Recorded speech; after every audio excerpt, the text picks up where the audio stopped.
Hello, जय श्री कृष्णा, जय श्री राम, जय श्री राधे राधे, जय श्री महाकाल।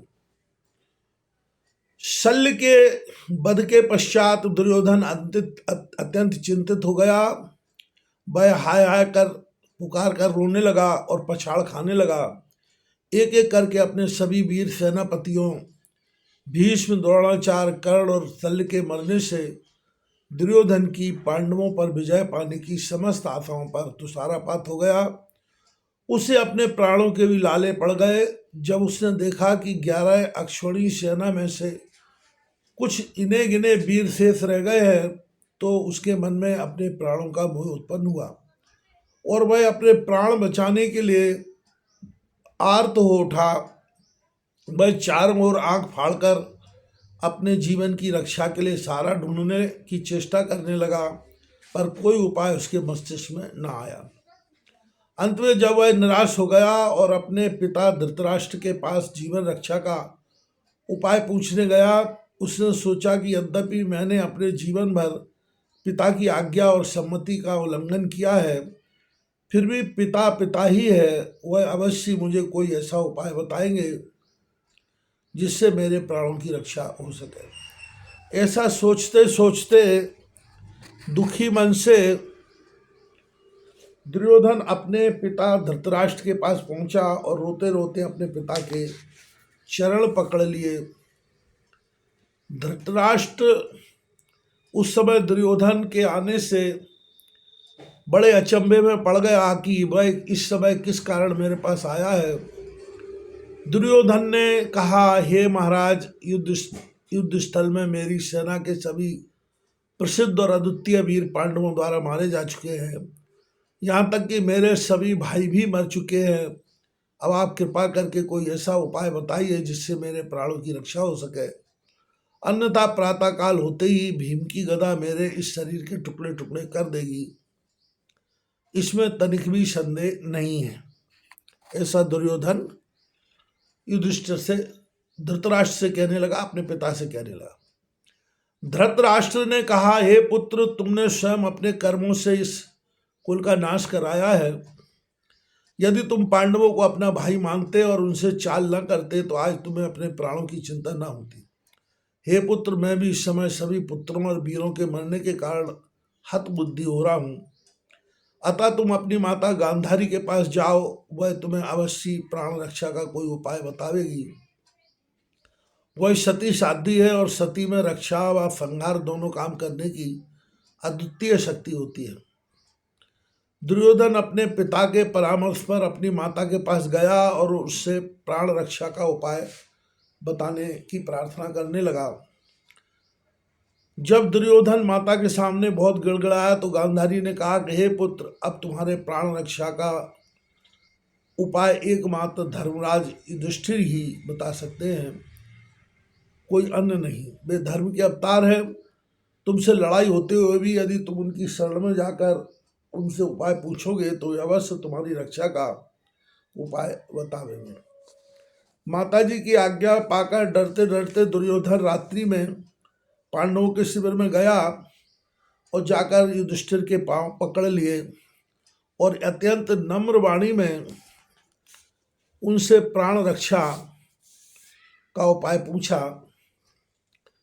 युधिष्ठिर संकट में पड़ गए। एक ओर तो प्रधान शत्रु था जिसे रक्षा का उपाय बताने से शत्रु का नाश नहीं होता, दूसरी ओर शरणागत था। अंत में धर्म की विजय हुई और युधिष्ठिर ने कहा, हे भाई दुर्योधन, तुम्हारी माता अपने पति के अंधे होने के कारण अपने विवाह से आज तक अपनी आंखों में पट्टी बांधे हुए है। वह एक सच्ची साती और साध्वी है।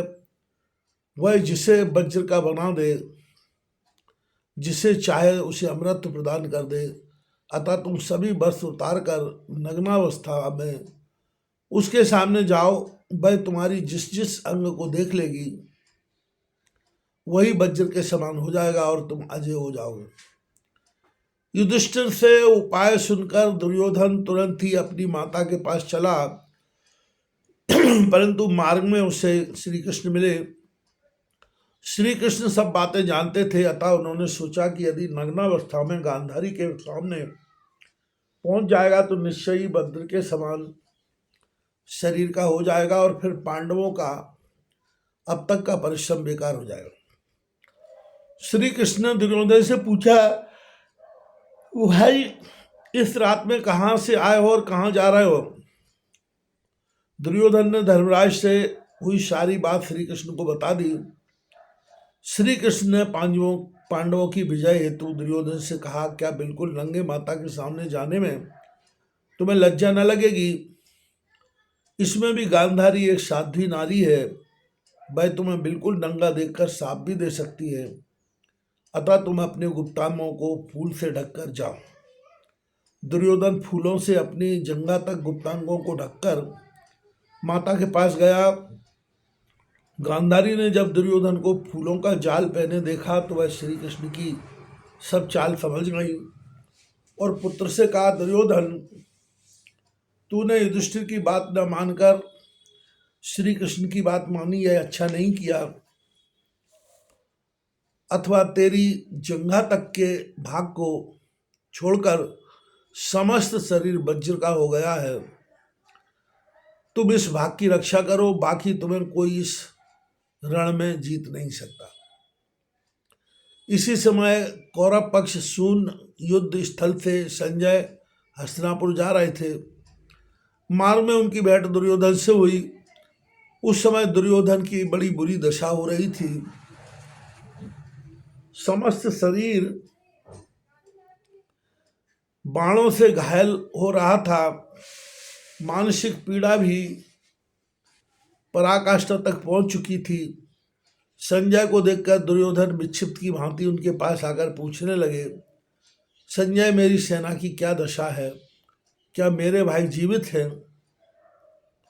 तब संजय ने कहा, तुम्हारी समस्त सेना व तुम्हारे भाई समाप्त हो चुके हैं, अब केवल अश्वत्थामा, कृपाचार्य और कृतवर्मा ही जीवित बचे हैं। तब दुर्योधन ने कहा, संजय पिताजी से कहना कि तुम्हारा अभागा पुत्र अत्यंत घायल होकर तालाब में छिपकर बैठा हुआ अपने प्राणों की रक्षा कर रहा है। इतना कहकर दुर्योधन अपने बनवाए हुए तालाब के जल स्तंभ में जाकर छिप गया। उस संजय को अश्वत्थामा आदि से भेंट हुई। उन्होंने दुर्योधन के संबंध में पूछा तो संजय ने उन्हें दुर्योधन के छिपने का सारा वृतांत कह सुनाया। तब वे तीनों आदमी तालाब की ओर गए और किनारे पर खड़े होकर दुर्योधन को पुकारा और कहा, कुरुराज, आप इतने निराश और दुखी न हो। हम जब तक जीवित हैं आपकी सहायता करेंगे। आप बाहर आइए, हम सब मिलकर पांडवों से युद्ध करेंगे और उन्हें अवश्य पराजित करेंगे। उन लोगों की बात सुनकर दुर्योधन बोला, बंधुओं, मेरा बड़ा सौभाग्य है कि आप जैसे शुभचिंतक इस समय भी मेरी हित कामना कर रहे हैं तथा उसे पूर्ण करने के लिए अपने प्राणों का बलिदान को तैयार हैं। किंतु मैं इस समय घावों की पीड़ा से व्याकुल हूं। आज रात भर विश्राम कर लेने दो, प्रातः काल युद्ध करूंगा। इतना सुनकर वे लोग लौट गए और दुर्योधन वहीं छिपा रहा। कौरव पक्ष के समस्त पुरुष वर्ग के समाप्त हो जाने पर अंतापुर की समस्त अबलाएं करुण क्रंदन करने लगी।